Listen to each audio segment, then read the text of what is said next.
Instituto Mexicano de la Radio presenta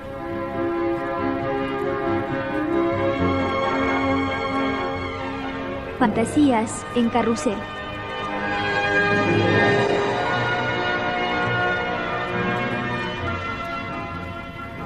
Un programa literario con René Vila.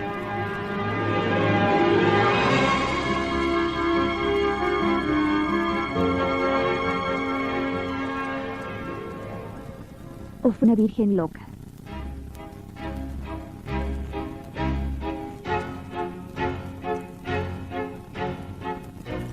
Aurora saltó la tapia del corral piedras derruidas, como cuando era chica. Por ahí se escapaba a veces la cabra, y siempre decían, hay que poner ahí unas piedras, pero no las ponían nunca. Parecen así a propósito para que se escapara, ya que la cabra se escapa, que tenga un hueco por donde saltar. Así, un año y otro, y los abuelos y los nietos sin piedras. Todo esto le pasó por la cabeza al saltar la tapia, toda esa repetición sin fin, al mismo tiempo que la idea firme e increíble. Es la última vez que salto. En el callejón, la niebla era tan espesa que no dejaba transparentar el alba. Se encontró ahí sola y un momento, el tiempo suficiente para pensar. De hecho, lo voy a hacer, lo haré. Fue la niebla la que le dio aquella sensación de soledad, o tal vez el contacto con su propia decisión, pero no es la más que un instante. Arturo la esperaba cerca y cuando oyó rodar los pequeños cascotes que al saltar ella desmoronaron un poco más la tapia, vino y la agarró fuertemente por el brazo. No se abrazaron, se apretaron uno contra otro un momento y echaron a correr.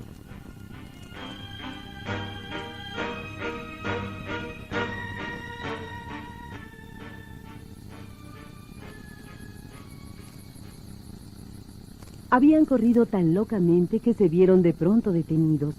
No era aquel el sitio que buscaban. Rodear la colina por la costa era exponerse a encontrar gente que iría ya al trabajo. Pero cruzar el bosque era afrontar aquel olor, encontrar aquellas peladuras donde los planchados conservaban la huella de sus cuerpos. Arturo la llevaba cogida por el brazo y tiraba de ella hacia el bosque. Aurora negaba con la cabeza. No querían mirarse. No, por fin. ¿Por qué no? Eso no cambiará nada.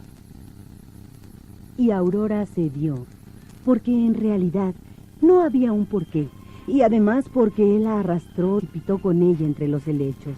Los dos sabían que el impulso de momentos antes se había roto, pero confiaban en que volvería a renacer, y guardaban silencio como si esperasen oírlo venir, más bien como si atendiesen a las voces que podían conjurarlo. Entonces se dijeron, eso no nos asusta, a eso nosotros llegaremos. Luego vino el plan, la decisión y el juramento. No llegar a eso, terminar en el momento más alto. Si el amor tiene que rodar forzosamente por ese derrotero, si los de por vida tienen que derivar cumpliendo esas etapas de defensa, despedazándose en una enemistad progresiva hasta el fin, ponerle fin antes de empezar el descenso. Ejecutar que sea limpio y definitivo, que no admita cambios, que no tenga etapas.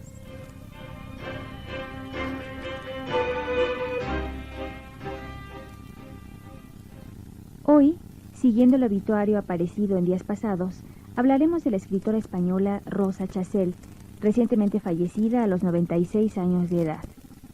Chacel ha sido 3 tragedias del mundo en este siglo convulso: 2 grandes guerras mundiales, el fascismo, el nazismo y sin duda la parte más dolorosa, la rapiña franquista sobre las tierras de la República Española. Esto sin duda tiembla las herramientas de un escritor. Se forma en el seno del pensamiento de José Ortega y Gasset y más tarde se involucra en ese prodigioso núcleo intelectual por todos como la generación del 27, en donde era la única mujer. Chacel practica con todos los atributos de la sensibilidad y el carácter una literatura intimista, poblada de peripecias, en donde la crítica social y las evocaciones del exilio eran polizones en las alforjas que albergaban los libros que iba escribiendo.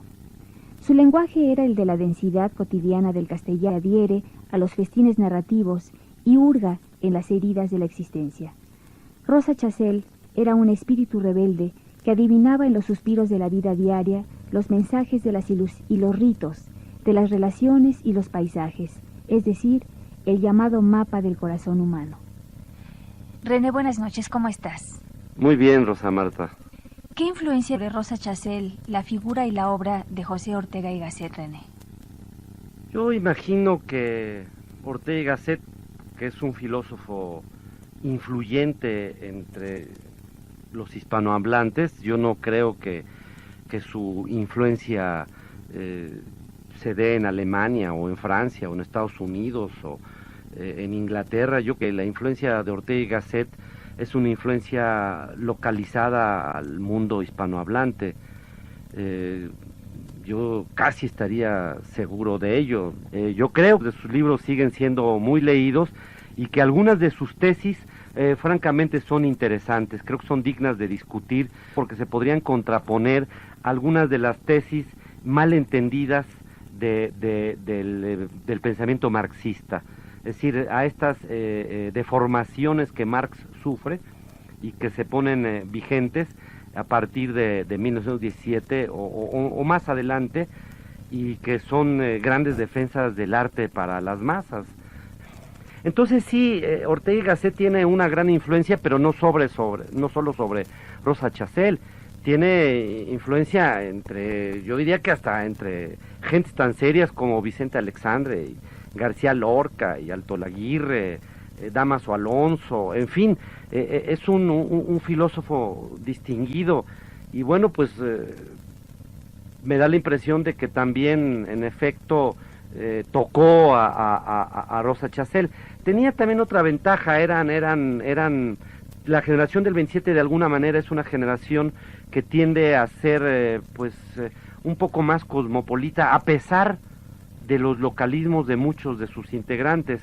Hemos hablado aquí, por ejemplo, de García Lorca, y vimos que su poesía tiene muchos elementos populares, excesivamente, es decir, raya constantemente en el folclore, pero de pronto el Lorca que llega a Nueva York y hace poeta en Nueva York, pues lo encontramos de una magnificencia extraordinaria, es decir, el momento en que se abre un mundo mucho más amplio, mucho más desarrollado, que ya no es el pueblito español, sino la gran ciudad, la gran urbe del siglo XX.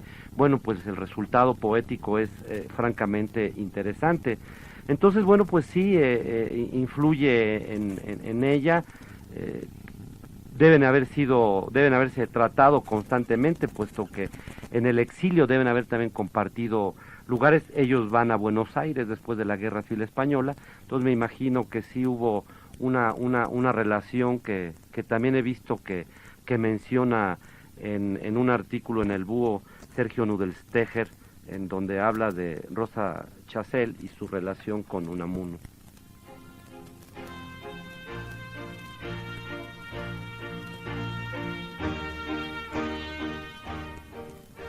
No lograban el acorde, pero sí el apresuramiento de las figuras o palabras en su mente. Recordaban ciertos hechos, tal como había sido. No reflexionaban sobre el sentido o intención que tuviesen. Se ponían ante ellos, los revivían oyendo un acento, viendo una cara, con la elemental repetición que pone en sus relatos la gente simple, como cuando las comadres se cuentan sus novelas cotidianas. Eso es lo que se esforzaban en recordar, más que las cosas graves, su pobreza, los exiguos recursos del pueblo, la mina, el mar, la emigración, que no eran fantasías, sino cosas reales, con algo de temor. Sin querer contemplar las cosas próximas, demasiado seductoras, Aurora entreabrió los ojos y miró el árbol. El follaje era espeso, fresco y ligero. Las hojas parecían manos abiertas en actitud benigna. Arturo se volvió a mirar lo que ella miraba y los dos quedaron paralizados, sin decidirse a huir, porque su espanto estaba mezclado de una perplejidad, casi de una curiosidad llena de avidez. Por detrás del árbol había un sendero y una mujer estaba mirándoles. Pero la mujer era más aterradora que cualquier reptil. Era la serpiente del paraíso, que no incitaba a coger el fruto, sino que destilaba en su mirada siglos de condenación. Ella les miraba estúpidamente, pero también sentenciosamente, como si se hubiera parado a ver algo no visto desde milenios atrás y que al encontrarlo le hubiera hecho exclamar: Ah, esto es aquello. Habría que maldecirlos. Ellos se abrazaron un instante, como queriendo cada uno consolar al otro de aquella visión, pero no trataron de borrarla. Su temblor y la agitación de sus corazones eran como los del momento en que su decisión había culminado. La terrible visión les había hecho recobrarla. También ellos dijeron: Ah, esto es aquello. Corrieron otra vez, evitando la proximidad del camino. No se encontraron con nadie porque los que salían del caserío a trabajar llevaban la dirección contraria y pronto vieron el río.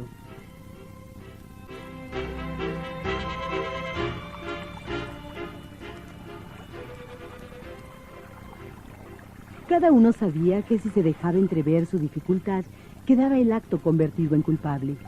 El otro, al verle desfallecer, se sentiría lleno de fuerzas, negaría que a él le hubiesen faltado un solo instante. Esto lo sabían los dos y callaban, abrazados, con las mejillas juntas. Esperaban la transformación de su laxitud en furor. Y para acelerarla, consideraban el bienestar, el placer infinito de aquel momento, que era lo que les negaban. Porque lo que les había enloquecido no era una prohibición a la que faltaban con frecuencia, sino una insidia que había minado su confianza en la vida.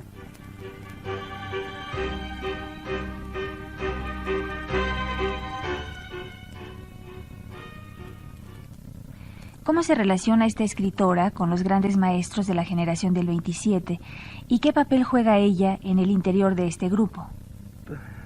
Suena un poco grosero porque es una escritora de talla y para mí realmente es una escritora muy interesante, pero pues juega un papel muy pequeño. Francamente pareciera que no existió, pareciera es poco conocida en Argentina. En México publicó un libro y no se le conoce bien. Regresa a España y tampoco se le recuerda. Yo diría que dentro de todo y a pesar de los ciertos reconocimientos que le hacen, es una mujer que muere olvidada, que muere con poco reconocimiento.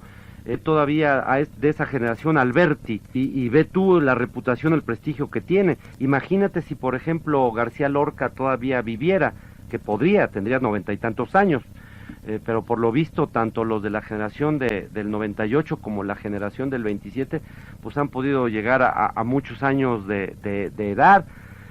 Me llama la atención que toda la generación del 27 observa cambios notables. No todos, porque algunos mueren prematuramente, como es el caso de García Lorca. Sin embargo, ven el nacimiento del cine, ven el nacimiento de la radio, ven el nacimiento del teléfono, la invención del automóvil.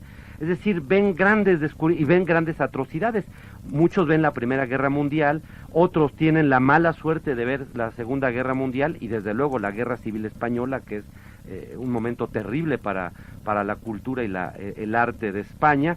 Entonces, bueno, pues ella dentro de este grupo pasa desapercibida.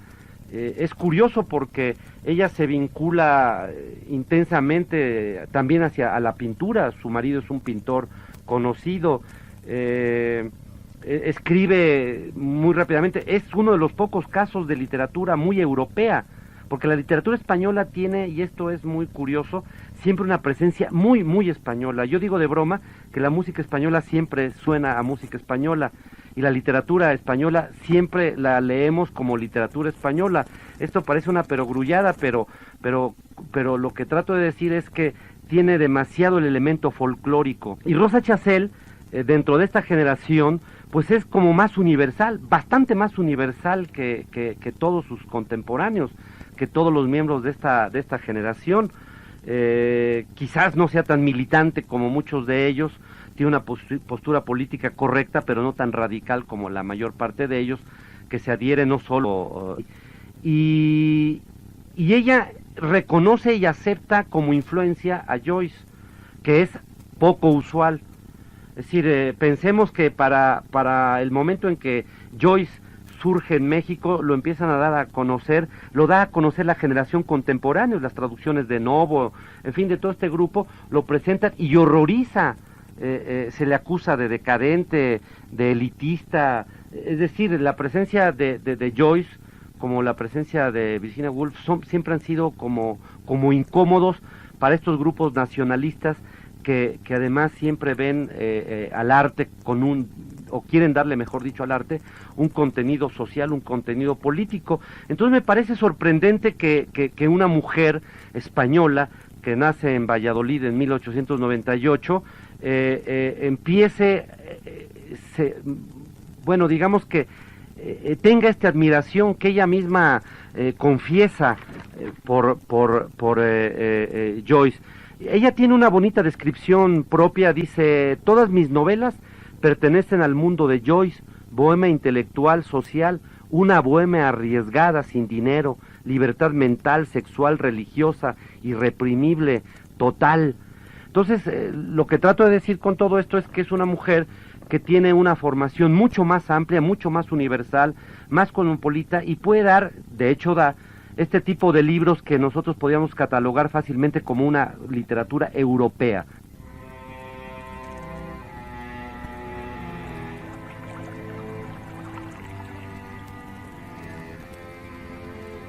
En silencio, cogidos de la mano, con su presión solamente acordaban sus movimientos, como los acróbatas que unánimes inician una suerte arriesgada. Pero antes de lanzarse, un súbito recuerdo los detuvo. Habían decidido no abandonarse libres a la corriente que podría desunirlos con su fuerza. Arturo buscó en sus bolsillos torpemente, como si fueran unos extraños. Aurora se abrazó a su cuello y cerró los ojos. Él rodeó las dos cinturas con un cordel, le dio varias vueltas y la ató con un doble nudo. Apartó su mejilla de la de Aurora para mirarla. Habría querido ver por última vez sus ojos, pero no la hizo abrirlos. Guardó en los suyos esa mirada sin respuesta que afirma al hombre en la posesión. La llevó unos pasos más sobre las piedras. En vilo, en el borde mismo, se inclinó con ella sobre el espacio y al perder el equilibrio saltaron a un tiempo, empujando la tierra con los pies como se empuja un barco sobre el agua, como si fuese la tierra, con todas sus contingencias, la que hubiera de perderse a la deriva y ellos quedar firmes en la eternidad de aquel abrazo.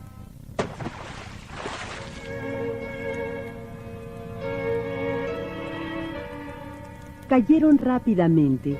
El promontorio de ruinas tenía pocos metros de altura. Entraron en el agua y descendieron abrazados con fuerza, conteniendo el aliento. A medida que bajaban, sus cuerpos perdían peso. Abrieron los ojos. Desde el fondo del río el agua era azul, cada vez más luminosamente azul, hasta parecer solo un cristal clarísimo sobre sus frentes, que lo rompieron al fin, volviendo a ser oreadas por el aire. El mismo instinto que les había hecho curvar el cuerpo hasta ganar la superficie, les hacía ahora alzar la cabeza, respirar hondamente, cerrar la boca al volver a sumergirse. Arturo trató de sujetar el cuerpo de Aurora con un solo brazo y nadar con el otro instintivamente. Su propósito no era nadar, pero unánimes en su acrobacia, habían cambiado de posición en el mismo momento de dar el salto. Una ternura y una melancolía inmensas le hicieron olvidar el peligro, afrontarlo con enorme esfuerzo. Aurora quería confiar, quería con ansia tener donde fundar una esperanza. Aquella ansiedad ocupó toda su razón, toda su voluntad, puso en tensión todos sus sentidos para seguir sin perder el apoyo, para lograr una acomodación al suplir, una familiaridad de sus nervios con el peligro.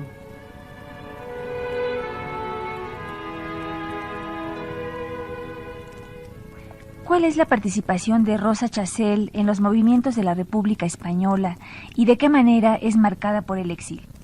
Comienza a viajar muy pronto, es decir, ya para 1922 ella sale, regresa de España y desde luego se suma a la República.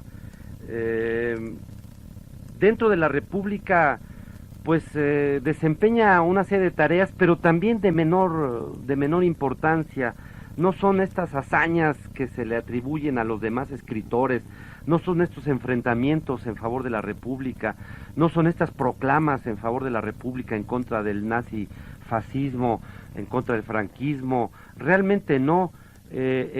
Su lucha es como más cautelosa, como más discreta, lo cual no significa que pueda ser menos eficaz.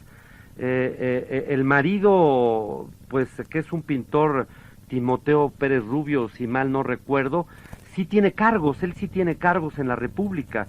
Le toca ser así una especie como de cuidador, de promotor de la obra pictórica, de la obra artística española, de contacto con museos, con galerías, con el resto de Europa, y esto también le ayuda mucho a ella a entrar y a salir, de tal manera que cuando la República empieza a hacer agua, cuando la República empieza a hundirse, cuando los españoles republicanos se han quedado solos, tienen desde luego la ayuda que tuvieron hasta el final de la Unión Soviética, pero era una ayuda limitada que tenía que cruzar toda Europa para llegar hasta España.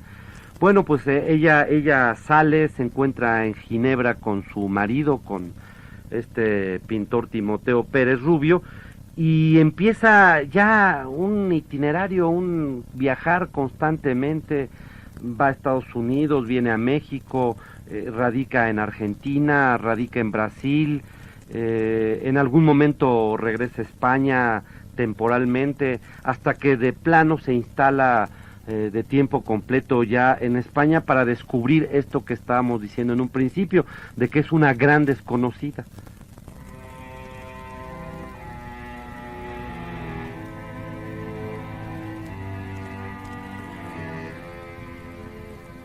En aquellos instantes en que el fondo del río les alzaba por sobre el agua, sus miradas, en el ansia de encontrar un punto de salvación, si se encontraban no se reconocían. Ni una chispa de piedad, ni un recuerdo de la apasionada armonía anterior, más bien un odio y un rencor, una protesta contra el ligamento cuyo origen olvidaban. Las manos les sangraban de agarrarse de aquellas piedras que les servían de falaz apoyo, y sus ojos aullaban más que sus voces, que no lograban más que algún grito ronco que quedaba perdido entre el borboteo de la espuma. Solo sus ojos llegaban a las riberas, implorando a todo lo que entre su vértigo aparentase un trazo humano. Aurora creía distinguir a veces en la misma orilla figuras que avanzaban hacia el agua. Eran árboles, pero ella creía ver hombres. El delirio de su última esperanza le fingía hombres, brazos de hombres tendidos hacia ella, hombres que bajaban por las vertientes, dispuestos a salvarla de aquel tormento, a envolverla en su fuerza protectora, a llevarla dulcemente defendida con la inmensa y sólida ternura masculina que le parecía no haber probado apenas, que deseaba como la vida misma.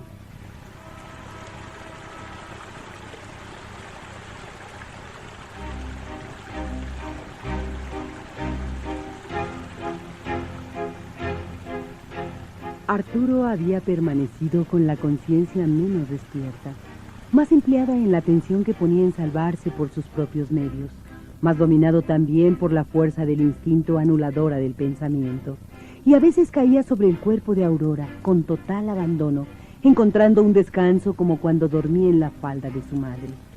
Se sentía hundir en él, como si fuese aquel cuerpo y no el abismo líquido el que le tragase.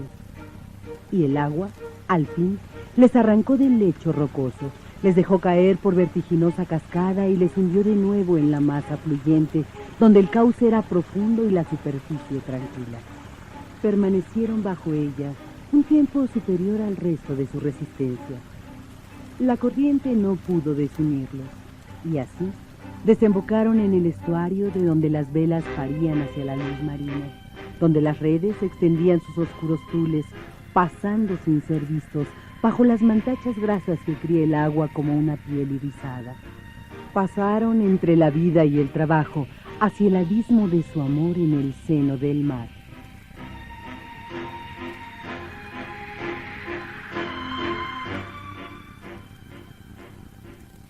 Muchos escritores coinciden en que la Chazelle debía haber recibido el premio Cervantes. Incluso Cabello Infante dijo que la merecía más que la Loinas, galardonada recientemente, que por lo tanto no se había reconocido la obra de esta mujer. ¿Cuál es tu opinión sobre esto, René? Pues esto es, y con todo lo que he dicho a lo largo de este programa, pues simplemente me confirma en lo que hemos dicho en otros programas de Fantasías en Carrusel. Es decir, los premios siempre están dados de la peor manera, en el peor de los estilos. A veces se da con sentido, con razón, frecuentemente político. Yo tengo siempre dudas los de los premios literarios. Pues son amables, estimulan, ayudan, contribuyen a que uno sea conocido, pero realmente son pues muy dudosos. Yo creo que la lista que podemos hacer de escritores recibiendo el premio Nobel, que ya la hemos hecho en realidad a lo largo de estos programas, nos da la idea de que no solo los premios nacionales, sino también los internacionales, los de gran reputación, y el Cervantes es el premio que equivaldría al premio Nobel de Literatura en idioma español. Bueno, pues no hay duda de que también se da con frivolidad, que se da con ligereza. Entonces, bueno, pues estoy de acuerdo contigo, estoy de acuerdo en que ella debe haber tenido no solo el premio Cervantes, sino otros más, y debe haber sido una escritora que recibiera reconocimientos no solo de España, sino de México, que es tan facilón para entregar premios extranjeros. Ahora estamos verdaderamente, desde hace 10 años, entregamos una cantidad de premios a autores extranjeros que a mí me parecen muy bien, pero que tengo la impresión sería más útil dárselos a los propios mexicanos. Siento que la reacción que se produce a raíz de su muerte, no solo en España, sino en el resto de los países de habla hispana, pues es positivo, porque da la impresión de que pronto habrá una recuperación de esta mujer extraordinaria, de esta mujer interesante, de esta mujer aguda que no nos fastidió con pueblitos ni burritos de España, ¿no? Que no nos fastidió con jotas ni eventos folclóricos, que trató de hacer una literatura mucho más universal y que, bueno, pues hay que agradecerle. Gracias, René, por compartir con nosotros tus ideas y tus comentarios. Buenas noches. Al contrario, gracias a ti. Por ahora se nos ha terminado el tiempo, pero antes de despedirnos les daré a ustedes que nos escuchan una pequeña bibliografía para que conozcan un poco más de la obra de esta espléndida autora. De entre los libros de Rosa Chazelle destacan Memorias de Leticia Valle, Sobre el Piélago, La Sinrazón y Ofrenda a una Virgen Loca, de donde se tomaron los fragmentos escuchados a lo largo de la emisión. Gracias. En el próximo de la serie les invitamos a adentrarnos en la obra literaria de Antoine de Saint-Exupéry. Hasta entonces. Participamos en la realización de este programa en los controles técnicos Alfonso Espinosa y Sabino Sosa, narración Patricia Solís, voz Rafael Rocha, guión Jairo Calixto Albarrán, musicalización Francisco de la Fuente, asistencia de producción Isaías González y Hernán Nájera, producción Gabriela Morales. En la conducción se despide su amiga de siempre, Rosa Marta Jasso. Buenas noches.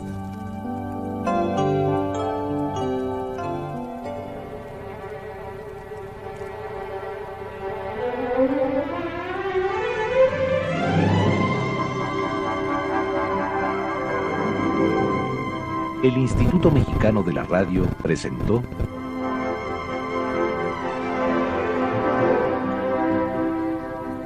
Fantasías en Carrusel.